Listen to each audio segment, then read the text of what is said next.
Bonjour à tous, ça fait plaisir de vous retrouver à nouveau dans notre série de ce mois-ci.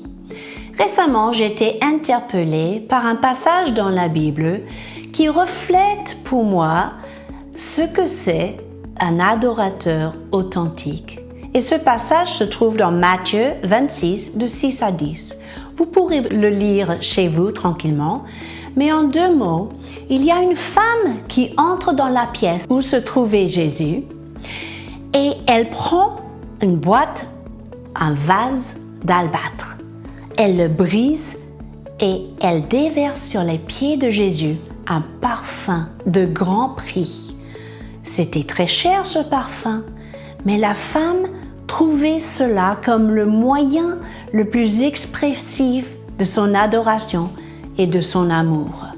Pourtant, on se moquait d'elle. On aurait pu se servir de cet argent-là pour nourrir les pauvres, disaient les disciples. Mais Jésus était très touché par cette adoration. Il était si touché en fait qu'il en parlait et cette femme est mentionnée dans les évangiles. Vous savez, le vase d'albâtre représente nos vies que nous avons offert à Dieu, brisé à ses pieds, pour laisser le parfum d'adoration toucher son cœur, bénir son nom. Et c'est ça, pour moi, le caractéristique de l'adoration authentique. Mais attendez, ne vous dites pas que ça c'est un truc de femme, prendre le parfum et déverser cela aux pieds de Jésus. Il y avait aussi un homme dans la Bible qui a adoré Jésus, qui a loué Jésus sans contrainte. Et ça lui a coûté aussi. Vous savez de qui je parle? C'est le roi David. Le moment où l'Arche de l'Alliance a été ramenée au peuple d'Israël, David était tellement excité par la présence de Dieu. Qu'est-ce qu'il a fait?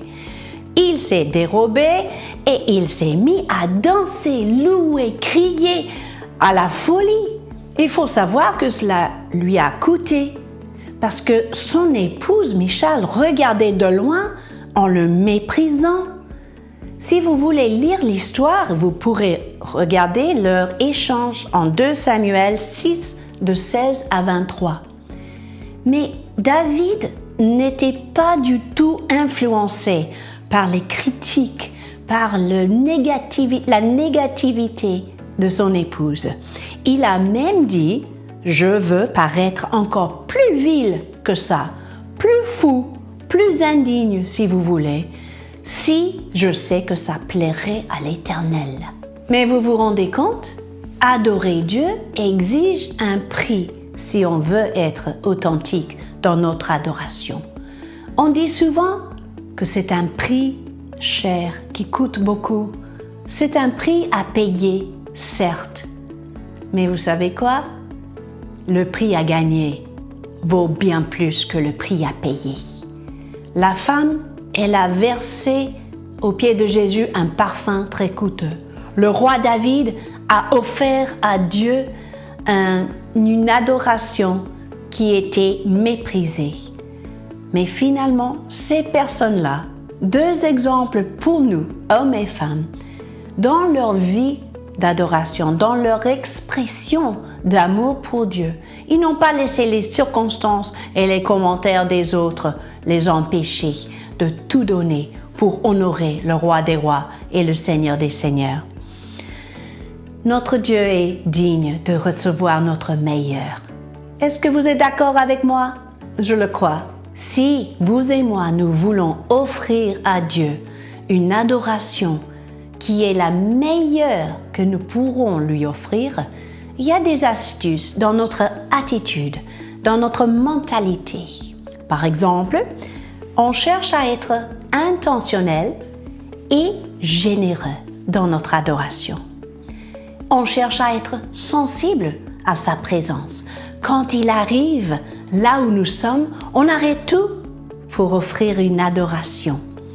De ne pas penser à ce qui se passe autour de nous, mais focaliser sur sa présence. Et finalement, être attentionné à ses goûts, à ses préférences, à ce qui peut vraiment toucher le cœur de notre Dieu. C'est ça qui fait de nous des adorateurs authentiques. Et c'est ça la différence entre le prix à payer et le grand prix à gagner. Merci d'avoir écouté. À la semaine prochaine.